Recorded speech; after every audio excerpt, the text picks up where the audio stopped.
Hi everyone, thank you for tuning into our final assignment. So for the purpose of this presentation, our client's name is Sarah. Sarah is a 9-year-old girl who will be entering the 4th grade in the fall. She lives with both of her parents on a farm and has 2 older siblings, although they have both since moved out of the house. Sarah's interests include karate, swimming, gardening, and playing Minecraft. Additionally, she received a diagnosis of auditory processing disorder at age 6, and she recently underwent surgery to help with this. Based on our case, we chose the model of human occupation, or MOHO, to guide our clinical reasoning. MOHO places emphasis on volition, habituation, and performance. We chose this model based on Sarah's age and occupational performance deficits. Because she is 9, volition is likely to play a large role in her performance. For example, Sarah's mother noted that she has difficulty staying on task in a school environment, so we thought it would be helpful to evaluate how she feels in school and how motivated she feels to do well. Going along these same lines, evaluating Sarah's school and home environment will likely provide us with valuable insight into her performance in these settings. We also decided to utilize the AIRS sensory integration frame of reference to guide our clinical reasoning as well. This frame of reference maintains that development is enhanced when sensory integration strategies are implemented. We decided on this frame of reference in particular because based on our initial interview, we believe Sarah's occupational challenges stem from sensory processing difficulties. For example, her mother noted that she has difficulty with emotional regulation and concentration in school settings, as she is very easily distracted and cannot stay on task. We believe that concepts from this frame of reference can help explicate the reasoning behind some of these challenging behaviors. We began our assessment by administering the Family Routines Exploration and Description Interview, or the FRED. This interview was with Sarah's mother, and it helped us to gain insight into her daily routines and the challenges that she experiences related to these routines. Next, we administered the Strengths and Difficulties Questionnaire, which is another parent-reported measure evaluating an individual's conduct in 5 domains: emotional reactivity, conduct, hyperactivity and inattention, peer relationships, and pro-social behavior.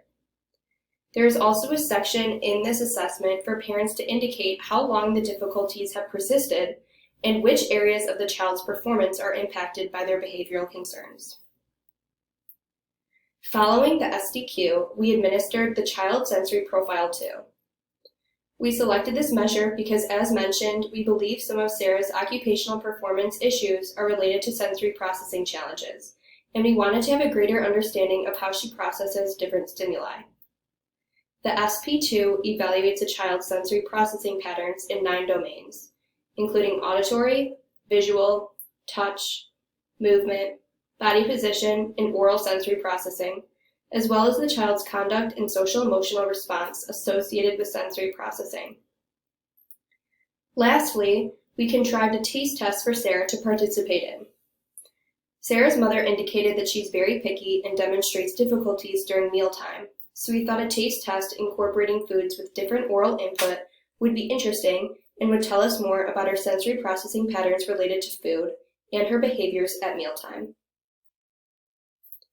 Based on the results of the FRED, the interview indicated that Sarah participates in karate, plays Minecraft, and loves to swim. Her mother also noted that she's mostly independent throughout the day, but she does need some verbal reminders to stay on task. Examples of these can include to get her homework done and to do her chores. Her mother noted that she also thrives on a set schedule and routine. Based on the results of the Strengths and Difficulties Questionnaire, Sarah's strengths lie in her social interactions as she gets along well with others. However, her mother noted that she struggles with concentration and emotional regulation, which primarily impacts her at school, although she noted that it does sometimes impact her at home as well. We thought that this was particularly interesting because, as we know, with the current COVID-19 pandemic, it's going to be particularly pertinent that Sarah is able to stay on task at home if she is involved in e-learning. Based on the results of the sensory profile 2, Sarah demonstrated that she has sensory sensitivity and that she is a sensory avoider.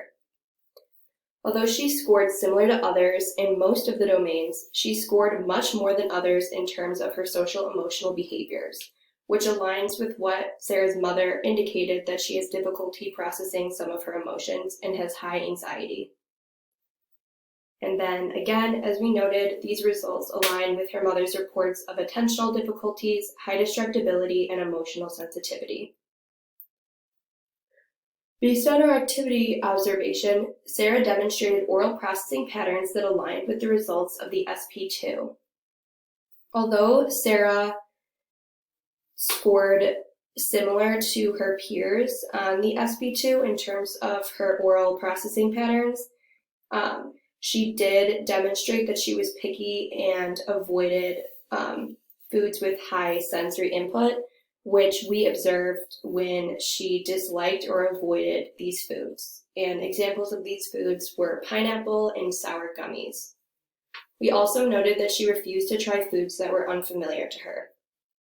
However, as we mentioned, one of the primary reasons why we decided on this activity was because we wanted to observe her in her mealtime routine, and we thought that she did very well with this.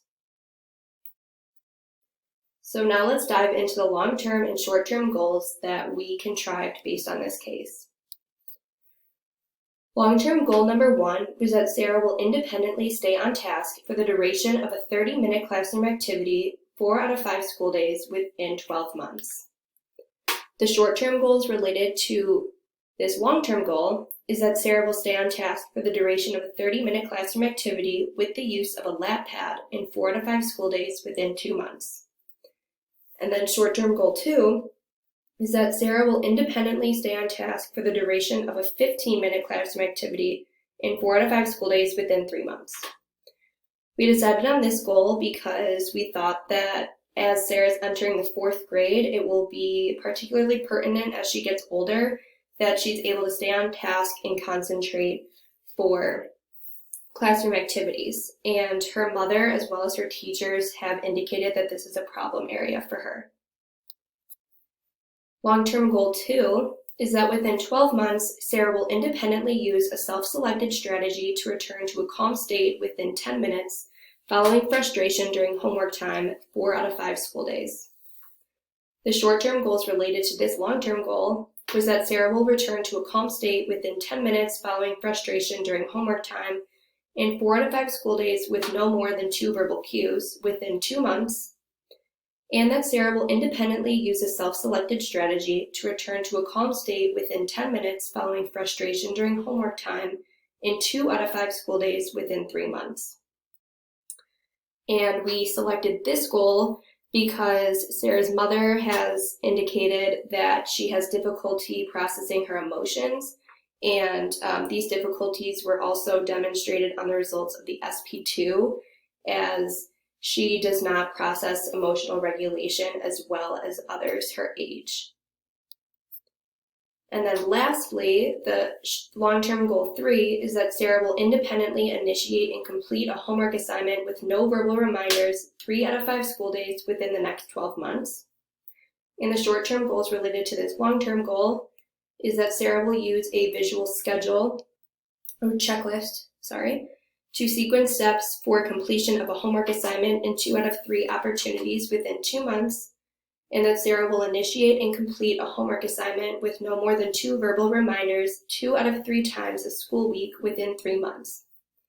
And we decided on this goal because, as mentioned in the interview, Sarah's mother indicated that she often relies on verbal cues to stay on task, and because of the COVID-19 pandemic, she's likely going to have to be more independent in her school routines if she is involved in e-learning. So it'll be particularly pertinent that she's able to complete a homework assignment independently.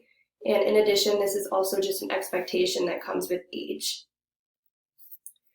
So based on these goals, we contrived 3 different activities for Sarah. The first being a lap pad to incorporate during unstructured times in school, which can be like silent reading or something like that. And we thought that the lap pad would provide her with the sensory input to keep her regulated and keep her concentrated during these times of unstructuredness. And then yoga, we thought yoga would be a great activity to help her with her emotional regulation, as well as keep her centered and involve her in an activity that requires her to be calm and stay centered for a longer period of time. And then the last activity is a visual checklist to incorporate in the home.